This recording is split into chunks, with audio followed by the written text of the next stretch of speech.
Hey everyone, my name is Koji Yoshi. I'm 32 years old and I work as a freelance designer. Today I'd like to talk about a certain incident that happened among myself, my younger sister, and her fiancé. To understand what happened, we must go back in time close to 20 years ago when I was in middle school. Back then, I was living a nice, stable, happy life with my mother, my father, and my youngest sister of 5 years, Tomomi. But one day, I would pick up the ringing phone and my life would change forever. It can't be! Not Mom and Dad! A serious accident had occurred, one where a large truck had made a head-on collision with the car that my mom and dad were driving. And after getting Tomomi ready to go outside, we rushed to the hospital. Mom? Dad? Mommy! Daddy! They passed on mere minutes before we arrived. If that wasn't tragic enough, we had no family members that were financially secure enough to accept us into their home.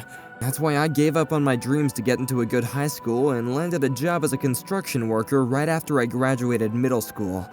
Our uncle, Mom's brother, kindly became our legal guarantor, and we managed to rent a small, cheap apartment further away from the center of the city. Listen up, kids, but the wife isn't as compassionate. She's worried I'm gonna take you under my wing if you guys keep on asking me for favors. We understand, Uncle. Being so kind as to become our guarantor is more than enough. I promise we won't bother you anymore. Since that very day, when we signed the contract to the apartment, and I vowed to raise my sister Tomomi on my own. Big bro, I'm so sorry you have to do this for my sake. No nonsense. We're only brother and sister, right? Tomomi was actually a naturally smart girl from day one. But ever since the accident, she became even more focused on her studies. And the result was that she was admitted to the best high school in the region, as a student with massive scholarship potential. She went on to do amazingly in high school, and after graduation, went on to study in a top-level university with a full academic scholarship. Thanks to her hard work, I was never concerned with paying her tuition, and any other school fees. When I graduate university, I'm going to provide for us, okay, big bro? You did too much for me all these years. It's time I take the wheel and let you do what you want to do. Tomomi... You sacrificed everything so you could raise me as well as you did. You even decided you wouldn't go to school because we needed a way to provide enough to survive. Such is my sister, all grown up now. And by the way, she became pretty top-notch in looks. She's now beautiful enough to have achieved the title of Miss University in the pageant a couple of years back. Mom was also a very beautiful woman, so I guess you could say that Tomomi took after her.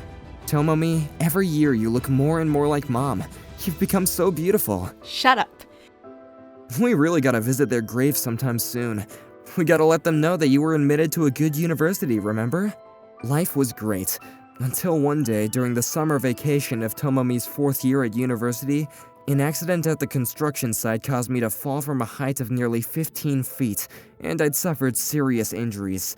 My life was saved, but at a great cost. I'd become paraplegic, and I had to spend the rest of my life in a wheelchair. However, I had a very strong and very trustworthy ally on my quest to live a good life, and that was none other than my little sister. Finally, now it's my turn to take care of you, big bro. She used that big brain of hers to accomplish something amazing yet again. This time, she was hired into the headquarters of the nationwide conglomerate. Her salary would be more than enough to support the two of us. I have an idea, one you could pursue even with your current situation. You chose construction because it offered enough money for even a teenager to support himself, as well as his younger sister, right? Now we have nothing to worry about regarding money, so I want you to step up to a challenge and do a job you've always wanted to do. Tomomi, thank you. To be honest, there's one thing I've always been interested in trying out. To tell you guys the truth, I've always been interested in interior design. When I told Tomomi about this, she went out of her way to find an online school that offered classes in interior design, and even paid for all the costs. I promise to pay you back when I make a good living with future jobs, alright? No, you will not do that. For 15 years, you did everything you could so that we could live a nice life. You paid for my school, my food, my shelter, even my allowance when I went out with friends sometimes. And that's how I was able to start pursuing my lifelong interest of interior design. All thanks to my darling little sister. It took me a couple of years, but nowadays, I finally managed to make a decent living through financial design work. And this brought us back to the present, where I'm 32 years old and Tomomi is 27. Even though we still live together in a big apartment, we're getting along famously. And one day, something new happened. Are you gonna be late tonight? What do you want for dinner? If you're gonna eat something at home, there were a few things in the fridge. Thanks. More importantly, there's something I've been meaning to tell you. It's amazing news. An important announcement? Then don't you think it would be better if you told me when you come home? It would, but I'm kind of bursting with excitement right now, and I can't wait that long. I'll tell you right now. Well then, by all means. I'm getting married! What? Getting married? All the more reason we shouldn't talk about this via texting, huh? Sorry, I just couldn't keep it together anymore. My boyfriend proposed to me not 10 minutes ago, and the surprise left me... I don't even know anymore. Excited? Shocked? Happy? I've no doubt my dear lol. I get it. Calm down. Oh, thank you, darling. I can finally get married now. I'm frankly a little bit shocked myself, not gonna lie. Is your fiancé Mr. Nishio the guy that you were telling me about for some time now? Yeah, that's him. And about that, he says he wants to stop by some week and greet my family. And that would mean that he would be coming inside of this house. Oh, dang. I'm already getting pretty nervous. If I want to marry this guy, I need your blessing. I'd known for a while that Tomomi had a boyfriend whose surname was Nishio, but other than that, I knew nothing about him. And that's mainly because Tomomi never really brought him up as a topic of conversation. Seems like Tomomi doesn't particularly want her brother to know about her feelings of love, and I'd always thought that was the case. No, I'd never dotted the I's or crossed the T's on the subject. But all things considered, it still surprised me that things had been going so well that it ended up with a proposal of marriage just a few minutes prior to her announcement. And someone who doesn't wish their own sister, who'd been doing her best to support me as I supported her, a lifetime of love and happiness with the one she loved, is a traitor. A while later, the next week, Tomomi brought home her fiancé, whose full name was Daisuke Nishio. Nice to meet you, Mr. Koji. My name is Daisuke Nishio. Who would walk in through the door behind Tomomi was a handsome, respectable young man with a kind, polite demeanor and a nice taste in fashion. It turns out that Daisuke is the son of the president of Tomomi's company, and he holds amazing potential for the future. I was truly overjoyed that my darling sister had brought home such a guy with respectable assets, both on the outside and on the inside, and who comes from a nice household too. I offered my congratulations wholeheartedly, and everything was going really nicely. I wonder how much Dad would have panicked if he found out that Tomomi was bringing home a man she hoped to marry. But then, right as we were talking about what our parents were like, my sister stepped out outside onto the veranda to answer a phone call from her job. I gotta take it. I'll be right back. I was left alone with Mr. Nishio, and then this would happen. And how's your job coming along? Are things going well? Yes, I suppose. I guess you're going to be following in your father's footsteps? Of course I am. His attitude, which up until then was positively delightful, suddenly plunged into some sort of cold, blatant complacency. It was like talking to a completely different person and... Sorry it took a while, guys. And no worries, honey. We were just talking about how your parents had that twinkle in their eyes. He went back to before she went outside. That singular moment told my gut that something very bad was going to happen between him and I in the near future. Thanks for taking the time to meet Daisuke the other day, Big Bro. He was really thrilled to know you'd be a pretty nice brother-in-law to him. Really? Well then, I'm glad too. What's wrong? Is there something about him that you want to tell me? No, not at all. Why would you think that? Because I know you, and I thought you'd say something along the lines of, I'm glad my younger brother-in-law is such a great guy or something. And, by the way, didn't you once admit you wished you had a younger brother? Oh, come now, I said that 15 years ago when I was a stupid kid, you know? Of course I'm so glad to finally have a younger brother, even if he's only an in-law. Are you sure? You're not hiding something from me? I'm not, sweetie. You overthink too much. I guess that's true. Everything's so hectic with the wedding preparations and stuff. I have my usual job to do and all the other shit on the side. I think nerves are becoming a little too paranoid these days. A bunch of friends told me that preparing a wedding is a lot of work. Just promise me that you won't overexert yourself, okay? Thanks. You'll understand my pain when you find a girl to marry yourself. One day, lol. For real though, you don't often see guys like you around here. Assuming I find anyone, that's a real challenge, for damn sure. Any girl would be lucky to have you, and that's also for damn sure, lol. Girls these days have zero taste. Stop, you know I get a little edgy whenever I talk about my love life. True. The reality was that I really did have an inexplicably bad feeling about Mr. Nishio. Part of me wanting to tell everything to Tomomi, but something stopped me from speaking. Now that I think about it, it's probably the desire to grant my little sister the happiness she deserves, after all the hard work she's done to get where she is, and telling her that I have a negative hunch about a man she loves is a pretty hardcore deal breaker. I decided to believe the very plausible scenario that Mr. Nishio was just uncertain about how to act in front of the older brother of his fiancé, whom he'd never met before. Koji, I'm the one who's getting married. Why are you the one stressing over the wedding so much? The stress was so overwhelming, and I made it so apparent that Tomomi playfully scolded me, until one day I would get directly contacted by Mr. Nishio himself. It was quite surprising. That had been the first time he ever texted me. I quickly decided to check what his message said. "Good morning, Mr. Koji. Do you have a moment right now?" "Of course. Is something wrong?" "What a nice surprise getting contacted by you. What's up?" "I actually have a favor to ask you about the wedding." "Name it. I'll do everything I can to make it happen." "Honestly, I don't want you to attend the wedding." "Excuse me? This is a joke, right?" "No, sir. I'm dead serious." "First things first, may I inquire as to why you don't want me to attend?" "Your wedding will host guests that are elite officers of the company, where your sister and I work. A lot of rich people will attend, you see." "I suppose so. It's the wedding of the president's son, after all. And in that situation, it'll only make things awkward if you're present as well." Sorry, I don't exactly understand what you mean by that." Do you really not get this? It's nothing but an embarrassment to have a paraplegic as a member of the closest family. Hold on a second.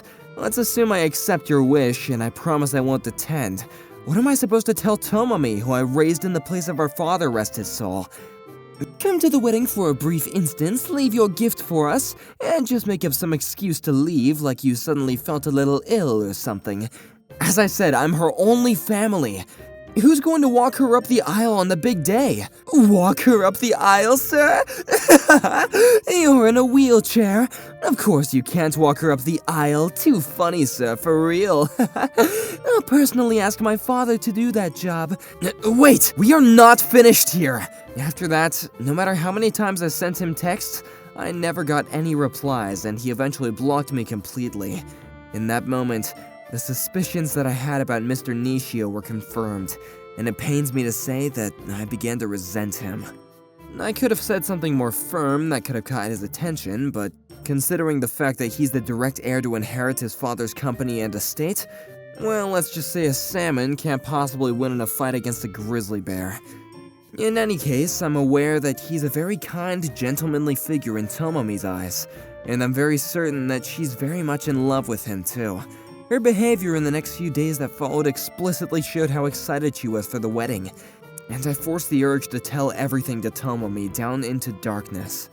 My darling big bro, you're right. Huh? Oh, yeah, I'm fine, sweetie. Why do you ask? You haven't been asking me anything about the wedding recently. You do realize we have less than 7 days until the big day, right? You worry too much. Pray tell, who was it that told me to calm down about the wedding in the first place? I mean, sure, I'm glad you're not stressed about the wedding all that much anymore. Oh, you're so sweet. I assure you, sweetie, I'm fine as a stallion. I'm so excited about the big day. I can't wait to walk you up the aisle. Another few days and fate will grant that wish, my dear Koji. Or rather, Master Koji. I'd be honored with you escorting me. As you wish, my beautiful princess. And then the day of the wedding was finally upon us. I placed my wedding gift onto the desk and quietly said to the staff in charge, "Excuse me, I'm very sorry, but I seem to have fallen a little ill. Please inform my sister, the bride, that I've left for home and that there's nothing to worry about." In the end, I went along with what he wanted me to do. If my attendance would create a rift between those two newlyweds, then the hall would transform from one of celebratory glory to one of despondent doom. And made my way back home on my own. I opened the front door expecting the house to be completely empty, but little did I know. Welcome back, big bro. You're pretty late, I have to say. What? To my great shock, I found Tomomi herself standing in the living room. You want some coffee too? What? Huh? Wait, say what? What? What about your wedding? About that. Boy, have I got a story to tell you. And she went on telling me the most unbelievable story about how she came to be in our home living room. Hey guys, my name's Tomoni Yoshi. You already know a bit about me, I suppose. I'm 27 years old, and I work at the headquarters of a nationwide conglomerate. A senior of mine at work, one Mr. Daisuke Nishio, was apparently head over heels with me. My family situation is very complicated, and I've never had the time to be involved in any romantic relationship. My big brother Koji now has a job in a domain he's passionate about, and I find lots of fun in my own job too. Right around then was the time I thought my life would finally become stable, all thanks to my darling brother, and naturally I didn't really think about finding someone to be with. But I did wind up with someone, the firstborn son of our own president, who shows amazing potential for the company and is also handsome. Literally like Prince Charming straight out from a fairy tale. Being seduced by such a gem of a guy doesn't happen all the time, and I didn't think any woman could resist. 14 months later, he proposed to me, and we were engaged to be married. The night Daisuke proposed to me, I was so tickled pink I felt like I would burst into an enthusiastic squeal that would last for years. I quickly told my brother about the news of my engagement. Getting married, starting a family. Nothing could have made me happier in that moment. I literally felt over the moon, dancing with the stars. It had been a lifelong dream of mine to find the right person and to start a nice life with them. Everything changed one evening when I was working late. We can't. Not in this place. It's alright, no one's coming here. You're such a naughty man. You already have a fiancé. I was walking by his office by happenstance, and I found my fiancé passionately embracing another woman. Of course, it was absolutely shocking. However, the truth that was inside me had always been telling me that such a handsome guy with such a lot going for him would be pretty loose with women. I was worried that he would cheat. I was always worried for 14 long months, and that's another reason why I didn't really talk about my relationship with Daisuke with my brother. Up until that very moment, however, I never suspected anything from him. And convinced that my intuition had been wrong about him, I accepted his proposal to marry me, because I thought he was a completely trustworthy person. A burning flame lusting for revenge ignited within me, and I vowed that I would make them pay for their betrayal. So you would do something like that, eh? Well, lucky me, because I have a little idea that's going to make everything worth it. And this is where my story for vengeance began. I first had to look at his phone in secret. Yes, I did realise that it goes against morals, but considering the fact he was officially having an affair with somebody else, this didn't seem really important in comparison. And holy guacamole, the evidence pouring out came quicker than a meteor striking Earth's atmosphere. It turns out that other than myself, he had multiple relationships with not one, not two, but 3 or more women. This was an unbelievable shock. To think that I would trust this man to love me, and only me, had instantly become the biggest shame of my life. I was so disappointed in myself for not seeing this coming, enough so that it's not hard to sigh in exasperation every 3 seconds. This was more than enough proof to legitimately call off the engagement, and even demand lots more compensation from him. But as I went browsing his texting history, a more serious, more scandalous truth rose to the surface. This can't be embezzlement. In the texting history, I found some conversations he had with the head manager of the accounting department of our company, and the contents of these conversations were the exchange of ideas on how to snatch large amounts of money from the company for their own personal benefit. And last but not least, his history with my own brother, that frickin' bastard. How dare he treat my darling brother like that? All that being said, it wasn't the fact he was having multiple affairs with multiple women that made me even more furious. It was the fact that he blatantly disrespected my brother, who had sacrificed every single dream that he ever had of his own future for me and my future. That was what made me pray with all my heart and soul that Satan himself would make him scream mercy in hell itself. Koji, in my eyes, is more than a brother, more than a pseudo-parent. He's like a human manifestation of all things divine and beautiful. A savior, a saint, a spirit of nirvana. Okay, I admit that was so corny, but you get what I mean. Koji is everything to me, and I will never tolerate anyone who dares disrespect him. All he ever was a spoiled, good-for-nothing brat whose narcissism clouded his conscience and abandoned all hope to become the best version of himself. My original plan was to terminate the relationship and the wedding as soon as I obtained enough evidence, and then the day of the wedding was finally upon us. Daisuke and I entered the hall hand in hand, me trying my hardest not to barf. Before we could even start greeting the guests who will be arriving in a few hours, there are a few things we had to rehearse. When I got the chance, I quietly approached Mr. Nishio Sr. and said, "Sir, this is a list of guests who have been invited to the wedding. Many of my guests are your acquaintances, I understand, and I'd like to be sure of everyone's names. Would you mind checking them with me, please?" Oh, Miss Tomomi. Of course I'll help, my dear. You look absolutely stunning, by the way. Of course, that was a complete lie. The envelope never had lists of invited guests whatsoever. I then made my way to where the bride is supposed to be waiting and checked with nearby staff to see how things were going with guests. About half of your esteemed guests are already sitting at their designated seats, madame. Was my brother one of them by chance? Yes, indeed, but I am afraid he is taken ill and left for home. I understand. I have a favour to ask of you. As I started telling the staff what I was about to do, I started hearing some strange things while the groom was waiting. What did I hear exactly? Hi, what's the meaning of this? I demand answers right now! Now wait a minute, Dad. Listen to me, please. Well, it was two voices. One, Mr. Nisho Sr.'s downright furious voice, and the other was Daisuke's voice begging for forgiveness and mercy. You probably guessed it now. Yep, I gave Mr. Nisho Sr. screenshots of the conversation with the head manager of the Department of Accounting, and of his texting of multiple women with whom he'd had physical relationships with. Additionally, I got a friend of mine who had been in accounting to help me out. Together, we discovered there had been strange transfers of large money out of the company's estate. We whipped up our findings in a few documents, and I put them in the envelope as additional evidence. And perhaps the guests were finally starting to wonder what the heck was going on, because some of them went to the groom's room to find out, only to discover the yelling and screaming from behind closed doors. By the way, you may be wondering why only half of the guests had arrived in the hall. That's because I told everyone I'd invited that they'd no need to come at all, because there wouldn't be a wedding. Not a single one came as a result, and that was very good. As for the groom, with everything spiralling into chaos and despair, he must have forgotten all about the guests, his bride, and the wedding itself. I quickly changed back into my regular clothes, left the hall, and made it back home. About 15 minutes after I came back, my brother came home, and that brings us to the present. Who would have thought something like that was going on? And there's also this. This is my wedding gift to you. There shouldn't be any presents for a wedding that never happened, right? For real though, I really wound up with a little sister that never ceases to surprise me. Oh, I know. How about we use the wedding gift as money for some barbecue? Really? Consider it a brother-sister party of congratulations to exacting your revenge.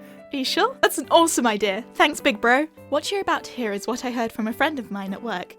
Daisuke, alongside with the head manager of the company of accounting, were found to be embezzling money from the company and were later arrested by the police, whom Nisho Sr. called himself. An unprecedented incident of a police car attending the wedding ceremony had become the highlight of the day. Daisuke was even disinherited from his father's company soon thereafter, and even he had to hire his own lawyer, using his own money to fight for justification. The amount of money embezzled amounted to 10 millions, and the crimes were just serious enough for imprisonment to be the possible sentence. Koji asked me after hearing everything that had happened at the wedding, and in the aftermath. Are you okay with this? You really went above and beyond to make Daisuke miserable. To which I responded, with absolutely no hesitation. There's no damn way I'm gonna let someone get away with insulting you, Koji. By the way, I demanded compensation from Daisuke, which included the damages to the ruined wedding and the relationship. We've got a good amount of savings now because of this, and I'm planning to take a trip overseas with Koji. It'll be the best trip a brother and sister can ever have, and it seems that us getting married to different people and starting our own families has really become something for the future. But now, I'd really like to get back to a lovely, nice life together with my big brother.